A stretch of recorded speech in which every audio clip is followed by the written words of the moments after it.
मैं मोहसिन खान, कुल जमाती मुस्लिम राब्ता कमेटी महबूबनगर।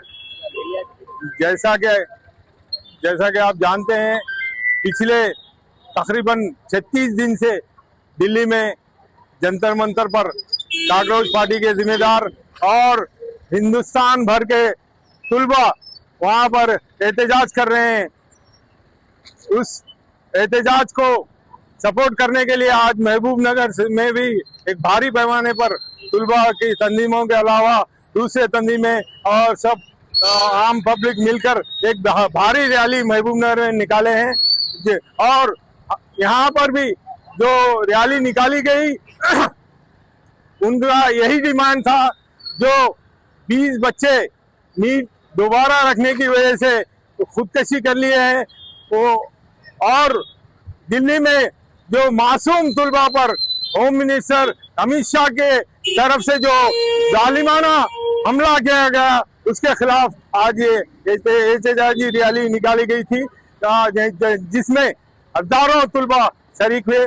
आज ये तुलबा का भी मोदी हुकूमत का जो जालिमाना रवैया है उसके खिलाफ एहतजाज था और उनका डिमांड था एजुकेशन मिनिस्टर और होम मिनिस्टर दोनों इस्तीफा देना, और जो मासूम बच्चे खुदकशी कर लिए हैं उनके घर वालों को मुआवजा देना, और तकरीबन जो 25-26 दिन से भूख हड़ताल बैठे हैं वांगचुक जो है उनको भी जल्द से जल्द इस्तीफा देकर वो अपनी भूख हड़ताल खत्म करेंगे।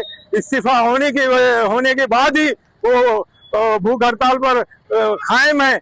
इस्तीफा होने के बाद ही अपनी भूख हड़ताल खत्म करूंगा।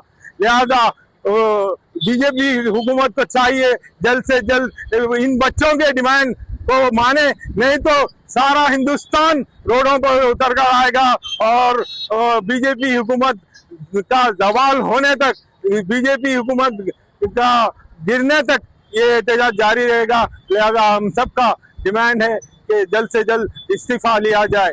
शुक्रिया, खुदा। వేలాది మంది తల్లులు వాళ్ళ బిడ్డల్ని ఎంతో కష్టపడి అనేక కోచింగ్ సెంటర్లకు అనేక ప్రైవేట్ విద్యా సంస్థలకు పంపించి ఈ రోజు పిల్లల్ని చదివిస్తే ఈ రోజు పేపర్ లీక్ చేసి వాళ్ళ జీవితాలతో చెలగాటమాడుతున్న ప్రభుత్వము వెంటనే దిగిపోవాలి.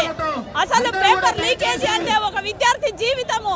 నీట్ ఎగ్జామ్ రాయడం అంటే ఎంత టాస్క్తో కూడుకున్న పని.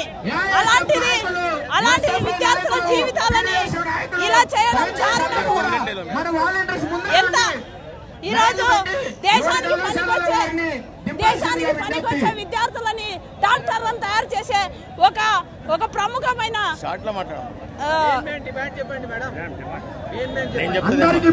ఈరోజు ఢిల్లీలో జంతర్ మంతర్ లో కాక్రోచ్ పార్టీ ఆధ్వర్యంతో శాంతియుతంగా నిరసన చేస్తున్న వాంగ్చుక్ గారిని వాళ్ళు తీసుకెళ్లారు. అంతేకాకుండా విద్యార్థులపై దాడి చేశారు. విద్యార్థులపై పెట్టిన కేసులను ఎత్తివేయాలి. ఈ రోజు నీట్ లీకేజీకి బాధ్యత వహిస్తూ కేంద్ర మంత్రి వెంటనే రాజీనామా చేయాలి. అంతేకాకుండా మరోసారి మీరు పరీక్షని పటిష్టంగా పెట్టగలిగే సత్తా ఉన్నప్పుడే నీట్ పెట్టండి. లేకుంటే వేలాది మంది తల్లుల జీవితాలతో విద్యార్థుల జీవితాలతో ఆడుకుంటున్న ఆ పరీక్ష అవసరమే లేదు. వెంటనే విద్యార్థులపై ఉన్న కేసులు ఎత్తివేయాలి. సోనం వాంగ్చుక్ గారి నిరాహార దీక్ష విరమించాలి అంటే కేంద్ర మంత్రి వెంటనే రాజీనామా పత్రం సమర్పించాలి. లేకపోతే దేశవ్యాప్తంగా ఈ విద్యార్థులందరూ ఒక్కటయ్యి ధర్నాలు రాస్తారోకోలు ఇలాగే చేస్తారు. కాబట్టి కేంద్ర మంత్రి గారు మీరు వెంటనే రాజీనామా చేయండి. నీట్ విద్యార్థులకు న్యాయం చేయండి. ఆ కుటుంబాలకు పరిహారం చెల్లించండి. మరోసారి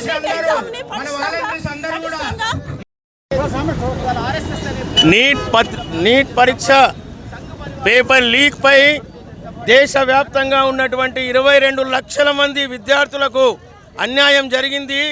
వారికి న్యాయం చేయమని కోరుతూ యువకులు స్వచ్ఛందంగా జంతర్ మంతర్ వద్ద ధర్నా చేస్తే ఢిల్లీ హోంశాఖ ఆధీనంలో ఉన్నటువంటి అమిత్ షా స్వయంగా రంగంలో దూకి పోలీసులపై ఆ పసిపిల్లలపై దాడులు చేయించాడు, రాళ్లతో కొట్టించాడు, నీళ్లు సరఫరా ఆపించాడు, వాళ్ళ కాళ్ళు చేతులు విరగొట్టాడు, వాళ్ళ తలలు పగలగొట్టాడు.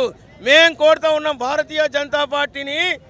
ఈ ధర్మేంద్ర ప్రధాన్ ఎవరైతే ఉన్నారో 1997 సంవత్సరంలో ఒరిస్సాలో పరీక్ష పేపర్ లీక్ అయితే ఏబీవీపీ ఆధ్వర్యంలో 1500 మంది విద్యార్థులు ఒరిస్సా సెక్రటరియట్ వద్ద ధర్నా చేసి భారతీయ జనతా పార్టీలో రాజకీయంలో వచ్చినటువంటి ధర్మేంద్ర ప్రధాన్, నువ్వు చేస్తే వ్యభిచారం, నువ్వు చేస్తే సంసారం, ఇతరులు డిమాండ్ చేస్తే వ్యభిచారమా అని ప్రశ్నిస్తున్నా. భారతీయ జనతా పార్టీలో రాజకీయ ఉన్నతిని, పరీక్ష పత్రాల లీకేజ్ను ఆమరణ తీసుకున్న ధర్మేంద్ర ప్రధాన్ ఈ రోజు అదే పరీక్ష పత్రాలకు లీకులకు కారణమైనటువంటి నువ్వు రాజీనామా చేయాలి. ఈ దేశంలో ఉన్నటువంటి 152 పత్రిక పేపర్ లీక్లకు కారణమైన నరేంద్ర మోడీ రాజీనామా చేయాలి. ఒక ఢిల్లీయే జంతర్ మంతర్ కాదు, ఆ జంతర్ మంతర్ వద్ద పోలీసులు దాడి చేస్తే దేశవ్యాప్తంగా ఉన్నటువంటి ప్రతి నగరం, ప్రతి ఊరు, ప్రతి వీధి జంతర్ మంతర్ అవుతుందని తెలియజేస్తూ జంతర్ మంతర్ వద్ద పోరాటం చేస్తున్నటువంటి విద్యార్థులకు పూర్తి స్థాయిలో మద్దతు ప్రకటిస్తుంది మహబూబ్నగర్ పట్టణం అని తెలియజేస్తున్నాను.